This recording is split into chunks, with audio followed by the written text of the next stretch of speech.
भरत की चित्रकूट यात्रा। अयोध्या की चतुरंगिणी सेना लेकर मंत्रियों और माताओं सहित भरत चित्रकूट को चल दिए। नगर के धनी मानी व्यक्ति भी साथ थे। सेना के चलने से सूने मार्ग कोलाहल से भर और आकाश में इतनी धूल छा गई कि सूरज तारे की भांति टिमटिमाने लगा। शाम तक वे श्रृंगवेरपुर जा पहुंचे। वहीं गंगा तट पर सेना ने पंडाब डाल दिया। निषाद राजगुरु ने सेना की पताकाओं से जान लिया कि यह अयोध्या की चतुरंगिणी सेना है। उसने अपने साथियों से कहा, मालूम होता है कि भरत के ऊपर अब राजमद सवार हो गया है। राम को वन में मार कर वे अंगटक राज करना चाहते हैं। यह तो मैं जीते जी नहीं होने दूंगा। वह बोला, भाइयों, मरने मारने के लिए तैयार हो जाओ। आज भरत की सेना से लोहा लेना है। मैं जानता हूँ कि हम लोग उनका मुकाबला किसी भी प्रकार नहीं कर सकते, परंतु हमारा धर्म है कि प्राण रहते उसको गंगा पार ना होने दें। एक ना एक दिन मरना तो सबको ही है। फिर राम का काम रणभूमि में वीरगति और गंगा का किनारा, इससे बढ़कर और क्या हो सकता है। हमारे पास 500 नावें हैं।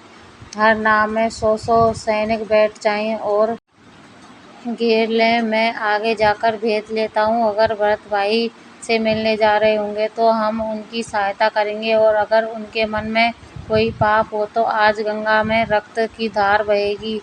मेरे संकेत की प्रतीक्षा करना। इतना कहकर निषाद राज ने बहुत सा भेंट का सामान लिया और वह आगे बढ़ा। भरत निषाद राज के प्रेम को जानते थे।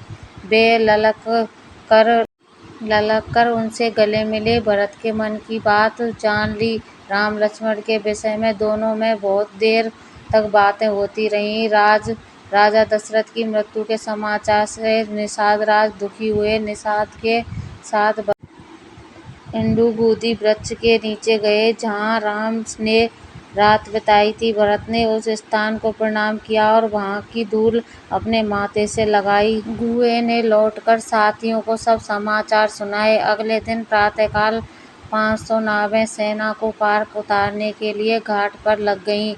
सेना सहित भरत ने गंगा पार की। नाव पर बैठने के पहले भरत ने भी राम की तरह बरगद के दूध से जटा बनाई और वल्कल वस्त्र पहन लिए। गुहे को साथ लेकर वे प्रयाग की ओर बढ़े। भरत के साथ इतनी बड़ी सेना देखकर महर्षि भारद्वाज को भी शंका हुई, परंतु भरत के व्यवहार से उनका संदेह दूर हो गया। भारद्वाज ने भरत के यह भी बता दिया कि राम किस मार्ग से चित्रकूट गए हैं। वह रात भरत ने भारद्वाज आश्रम में बिताई। प्रातःकाल होते ही भरत का दल चित्रकूट के लिए चल पड़ा। चलते चलते चित्रकूट पर्वत उन्हें दिखाई दिया। सारा वन प्रदेश कोलाहल से भर गया। वन के जीव जंतु पशु पक्षी इधर उधर भागने लगे। कुछ दूरी पर धुआं उठते देख गुहे ने लगाया कि वहीं कहीं राम की कुटी होगी। इधर राम को भी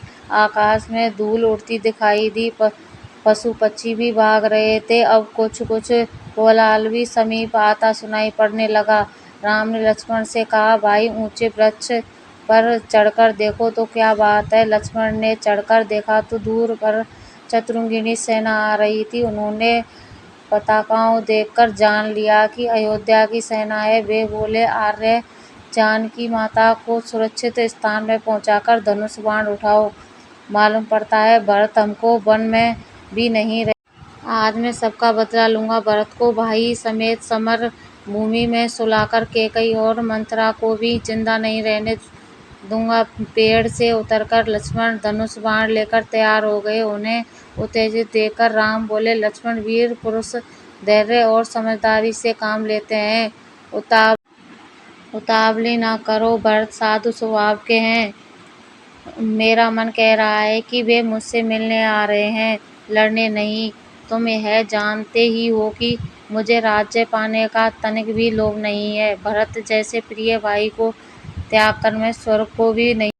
तुम भरत के प्रति अनुचित भावना को अपने मन में मत लाओ। मुझे भरत पर पूरा भरोसा है। भाई राम के ये वचन सुनकर लक्ष्मण शांत हो गए। इधर भरत सेना को ठहराकर शत्रुघ्न की साथ आगे बढ़े। उन्होंने देखा कि तेजस्वी राम एक शिला पर बैठे हैं। पास में ही सीता और लक्ष्मण भी बैठे हैं। वे व्याकुल होकर राम के चरणों पर गिर पड़े। भरत को देखकर राम भी हड़बड़ाकर उठे। कहीं धनुष गिरा, कहीं बाण तो कहीं उत्तरीय। उन्होंने भरत को उठाकर छाती से लगा लिया। दोनों की आंखों में प्रेम की धाराएं बहने लगी। भाई से मिलकर भरत ने सीता जी के चरणों में प्रणाम किया। सीता जी का आशीर्वाद पाकर भरत को बड़ा संतोष हुआ। फिर वे लक्ष्मण से गले मिले। शत्रुघ्न ने भी राम, लक्ष्मण और सीता जी के चरणों में प्रणाम किया। गुरु और माताओं के आने का समाचार पाकर राम लक्ष्मण उनसे मिलने गए। शत्रुघ्न को सीता जी के पास छोड़ गए। गुरु के चरणों में प्रणाम कर वे माताओं से मिलने अपने कुटुंबियों और नगरवासियों से भी बड़े स्नेह के साथ मिले। सबको ठहरने का यथावसर प्रबंध करके श्री राम अपनी कुटी पर लौट आए। सीता जी को मुनि वेश में देखकर माताएं बड़ी दुखी हुईं। अब कैकई भी मन ही मन पछता रही थी। जब पिता की मृत्यु का समाचार राम को मिला तो वे सन्न रह गए और अपने ही को उनकी मृत्यु का कारण जानकर बड़ी देर तक रोते रहे। फिर वे मंदाकिनी पर गए। वहाँ उन्होंने पितृतर्पण किया और इंगूदी के फूलों से पिंड देते हुए बोले, पिताजी, आपके वनवासी पुत्र के पास पिंड देने के लिए केवल यही है।